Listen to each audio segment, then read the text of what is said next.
अस्सलाम वालेकुम। Political talk में खुशामदीद। गुज़िश्ता दिनों ये खबर सामने आई थी कि इसराइली वज़ीर आज़म ने सऊदी वलीअहद मोहम्मद बिन सलमान से खुफिया मुलाकात की है, लेकिन जल्द ही सऊदी वज़ारत ख़ारजा की जानिब से इन खबरों की तरदीद कर दी गई थी, जबकि इसराइली मीडिया की तरफ से ये इस बात की तस्दीक की गई थी कि इसराइली वज़ीर आज़म और सऊदी वलीअहद मोहम्मद बिन सलमान के दरमियान ये मुलाकात हुई। लेकिन अब ये खबरें सामने आ रही है कि इसराइली परवाज़ों को सऊदी हुदूद इस्तेमाल करने की इजाज़त मिल गई है। तफसीलात के मुताबिक इसराइली मीडिया ने दावा किया है कि सऊदी अरब ने मुत्तहिदा अरब इमारात जाने वाली इसराइली परवाज़ों को अपनी फ़िज़ाई हुदूद से गुजरने की इजाज़त दे दी है। इसराइली मीडिया के मुताबिक इसराइल को मुत्तहिदा अरब इमारात जाने के लिए 4 दिन के लिए सऊदी फ़िज़ाई हुदूद इस्तेमाल करने की इजाज़त होगी।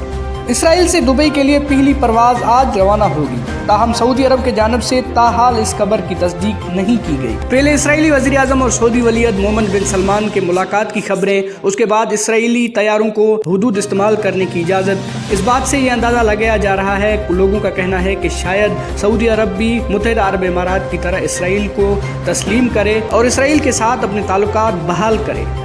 चंद दिन कबल इसराइली वज़ीर ख़ारजा ने दावा किया था कि मुत्तहिदा अरब इमारात और बहरीन के बाद सऊदी अरब भी जल्द इब्राहिम अकॉर्ड मुआहदे का हिस्सा बन जाएगा। इसराइली वज़ीर ख़ारजा गाबी इश्कनाज़ी ने कहा है कि वो बहुत पुरुमीद है कि जल्द ही सऊदी अरब भी इसराइल के साथ अमन कायम करने वाले ममालिक की सिफ़ में शामिल हो जाएगा।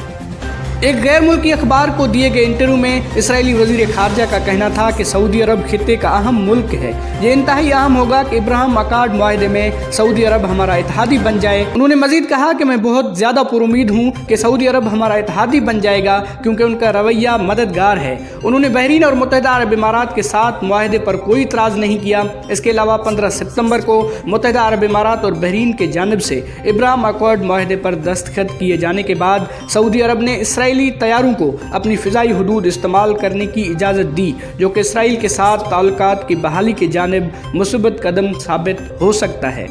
नाज़रीन, आपको क्या लगता है, क्या सऊदी अरब इसराइल को तस्लीम कर लेगा या नहीं? सऊदी अरब और इसराइल के ताल्लुकात बहाल हो सकते हैं या नहीं? आप अपनी राय कमेंट बॉक्स में ज़रूर दें। हर तरह की अपडेट से बाखबर रहने के लिए हमारी चैनल को सब्सक्राइब करें, लाइक करें और अपने दोस्तों के साथ शेयर करें।